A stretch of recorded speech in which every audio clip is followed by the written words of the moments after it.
Assalamualaikum warahmatullahi wabarakatuh, ladies and gentlemen. Today I would like to present my research. The title of my research is Conceptual Study for Evaluating Impact of Ultra-Microfinancing on Performance of Micro, Small, and Medium Enterprises in Indonesia. Let me introduce my name. My name is Wirawan Firmanul Cahya, and my supervisor is Professor Nur Azura Sanusi. My co-supervisor is Dr. Zaleha Muhammad. We are from University Malaysia Terengganu. Several elements are essential for the growth of microenterprises, including human resource, financial services, production, marketing, government policy, socioeconomic and cultural factors, institutional roles, information technology, capital, training, market information, marketing networks, production, product promotion, and institutional capacity, stated by Munisu. Among these, capital is crucial for the operation of microenterprises, many of which struggle with adequate funding and face difficulties accessing the traditional banking services. To address the needs of these non-bankable microenterprises, Government of Indonesia has introduced ultra-microfinancing or UMI financing. This initiative aims to provide funds through non-bankable channels to assist microenterprises that are unable to secure traditional bank loans. The coordination of UMI financing is managed by Government Investment Center or Pusat Investasi Pemerintah or PIP, a public service agency or badan layanan umum under Ministry of Finance of Indonesia. This financing program seeks to offer accessible and affordable credit to microenterprises, increase the number of business supported by government, and enhance the output of borrower. However, there is a question frequently raised by Parliament and stakeholders regarding the Ultra Microfinancing Program is how its impact on micro, small, and medium enterprises. Therefore, it is important for government, specifically for the Directorate General of Treasury, to thoroughly evaluate the impact of UMI financing on MSMEs. Although current assessments are based on economic survey of debtors, this method is insufficient to fully understand the broader effect of the program. Therefore, this conceptual study recommends a more comprehensive and systematic approach to evaluate the impact of UMI financing on the performance of MSMEs. Priyonugroho 2023 suggests that the main barriers for MSMEs stem from a lack of financial literacy and access to formal financial services, high cost, and a limited selection of financial products designed for their specific needs. A study in Sukabumi City, West Java, used qualitative methods such as interviews and focus group discussion with 20 MSME owners to explore this challenge in a local setting. The research of Akelo Kandia Bongomin et al. 2016 identifies a vital relationship between financial accessibility and the growth of MSMEs in developing countries. Improving financial access can greatly enhance the economic environment by driving innovation, increasing macroeconomic stability, and promoting GDP growth. They recommend that MSMEs managers in this region seek further capitals from financial institutions. These include microfinance banks, based on their findings from cross-sectional study in Jinja and Iganga districts of eastern Uganda. Beck and Demir Gukun, 2006, highlights the importance of finance as a growth constraints for SMEs and emphasize that financial and legal institutions have a critical role in easing this limitation. They also point out that innovative financing solutions can help MSMEs access funding even when institutional frameworks are underdeveloped. One of the main obstacles for MSMEs in accessing formal financial services is there is lack of sufficient collateral. Adhikari et al. 2021 offers a potential resolution by advocating for the use of government credit guarantees as an alternative to traditional collateral requirements. This approach could open up significant financing opportunities for small and medium enterprises by providing lenders with a guarantee on behalf of the borrowers, thereby reducing the risk for financial institutions and enabling greater credit access for MSMEs that lack of necessary collateral. According to principle of diminishing marginal return on capital, businesses with smaller amount of capital can often achieve higher returns on investment compared to those with more substantial capital resources. This suggests that smaller enterprises should be capable of offering higher interest rates to the bank than larger firms, promoting the flow of funds from wealthy investors to less affluent entrepreneurs.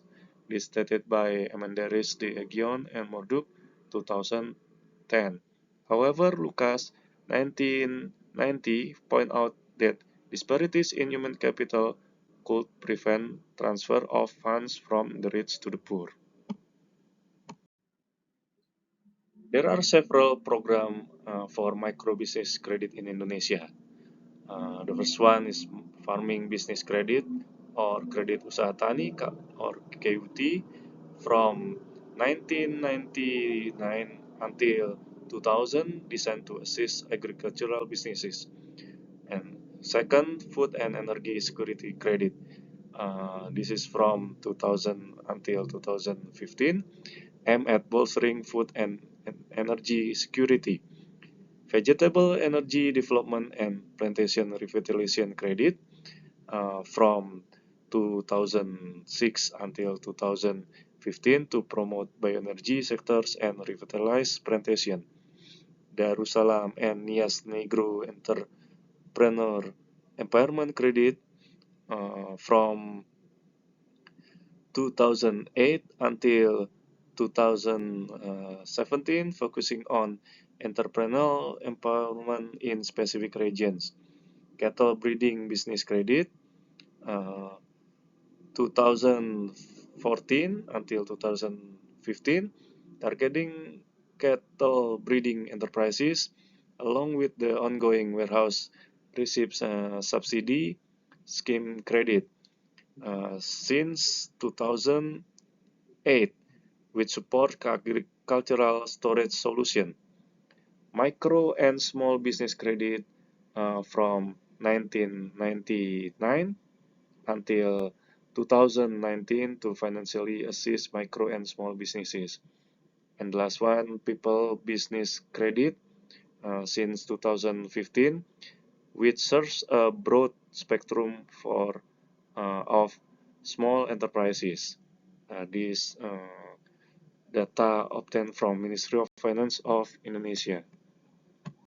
Despite various government credit initiatives, some MSMEs, particularly those categorized as ultra-micro businesses and entities, remain unsupported. A significant challenge for these ultra-micro enterprises, which are predominantly run by women, is the lack of collateral and generally belong to poor communities. In Indonesia, assets tend to be registered under the names of husbands, which leaves women without formal ownership and unable to secure loans from traditional banking institutions. Yunus 2006 argues that poor individuals, particularly women, have the potential to improve their lives significantly through microcredit. This situation highlights a market failure in the credit sector. According to public finance theory, government intervention is necessary to address these market failures, stated by Gruber 2011. To address this issue, the government introduced a specific credit program in 2017, known as Ultra Micro or UMI financing, aimed at assisting these ultra-micro businesses actors. This is UMI financing scheme from Government Investment Center, uh, provide funds to providers such as FSP or financial service provider of non-government affiliation and also government affiliation. The government affiliation institution such as Pegadaian or Permodalan Nasional Madani or PNM. This is a direct distribution scheme, and from those providers they can provide to both group or individual borrowers. There is other indirect distribution that is provided by Bahana Arta Ventura. They provide to several linkages as their partners, and then the linkage provide fund to both group or individual borrowers. In conducting causal effect analysis, actual experiments typically utilize random treatment assignment within a sample. However, when relying on real-world data, treatment assignments are often not random, leading to a potential selection bias. This necessitates the use of quasi-experimental methods to analyze causal relationship where treatment assignment is non-random. One effective quasi-experimental technique for this purpose is propensity score matching or PSM, which use propensity score as a way to estimate the likelihood of being assigned to a treatment group based on observed covariates, stated by Rosenbaum and Rubin, 1983. Propensity scores are crucial for estimating treatment effects using observational data, especially when selection bias from non-random assignment is a concern, stated by Garrido et al., 2014.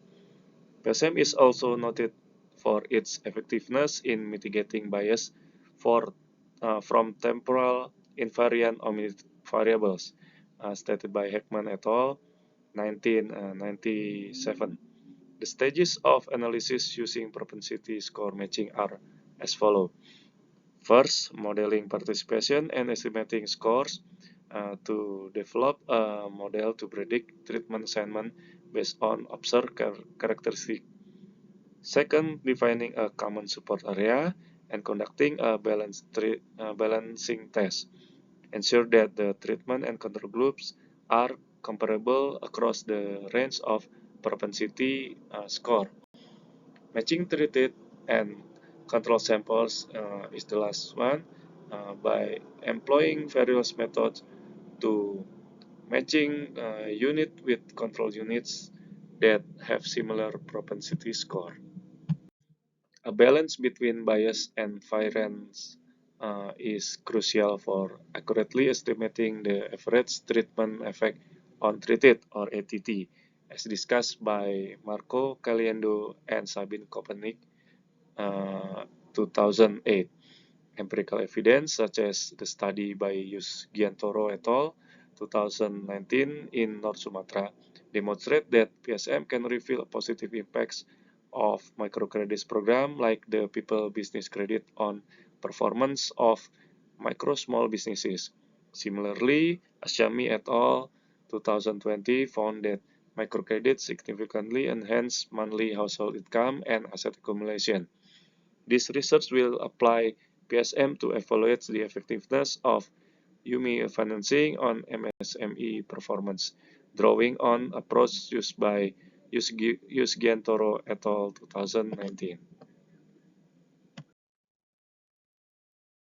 Gampala 2018 state that there are three aspects for the evaluation of performance for MSMEs. The first one is economic performance.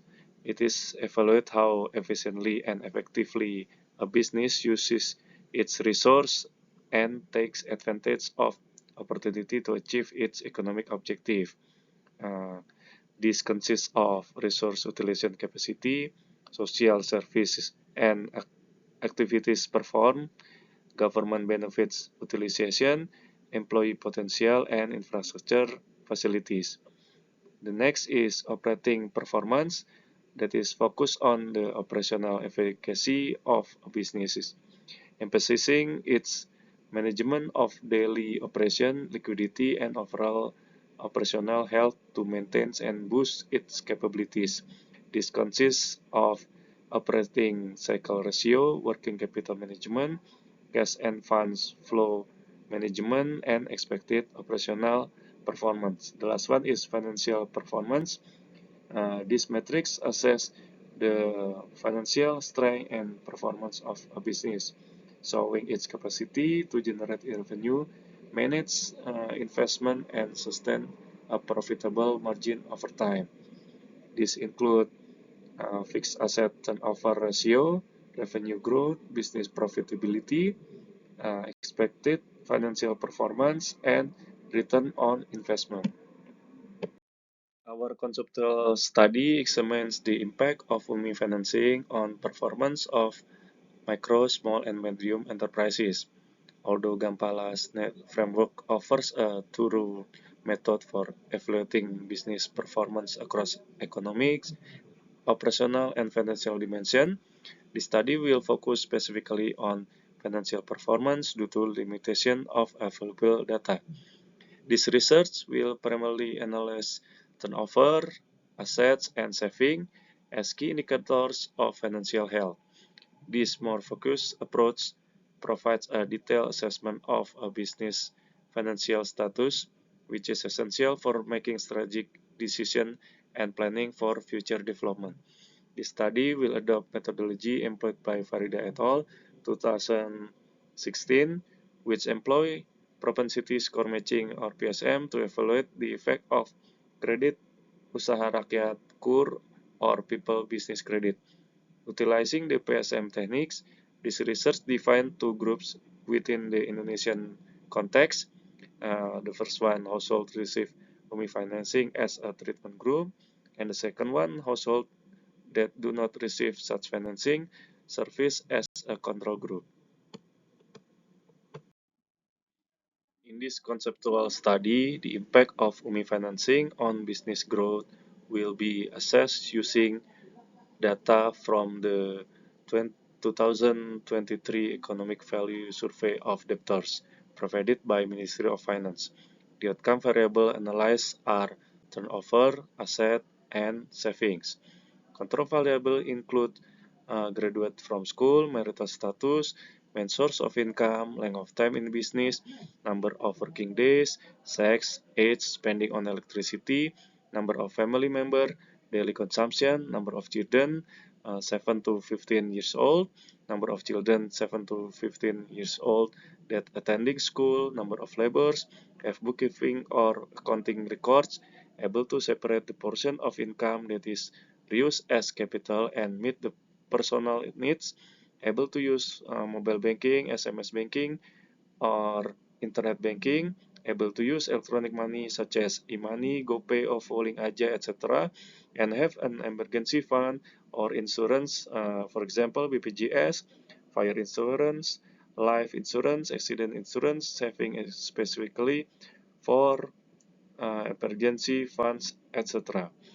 The treatment variable in this study distinguish between MSMEs and entrepreneurs who have received ultra microfinancing given status 1 and those who have not received ultra microfinancing, that is status 0. This setup allows for a comparative analysis to identify the effect of UMI financing on specific economic outcome within the sample MSMEs. The Survey of Economic Value of Debtors is an evaluation tool utilized by Directorate General of Treasury of Ministry of Finance conducted through the State Treasury Service Office across various provinces in Indonesia. The survey is designed to assess the impact of UMI financing on the recipients, specifically looking at the economic progression of debtors post-financing. The main objective of the survey is to quantify the economic value of debtors, tracking change from the initial receipt of UMI credits as baseline to 1 year after receiving the credit as endline. This provides a measure of how UMI financing influences the welfare and business status of debtors over time. In 2023, the mechanism was enhanced to improve survey accuracy by incorporating a comparative group. This group consists of MSME entrepreneurs who have not received UMI financing, providing a baseline and endline measurement within the same period as their counterparts who did not receive financing. The data for UMI debtors are sourced randomly from the Ultramicro Credits Program Information System, while comparative data are collected from various entities including UMI providers, linkages, Regional Office of Directorate General of Treasury, and local governments. This is the step of survey of economic value of debtors.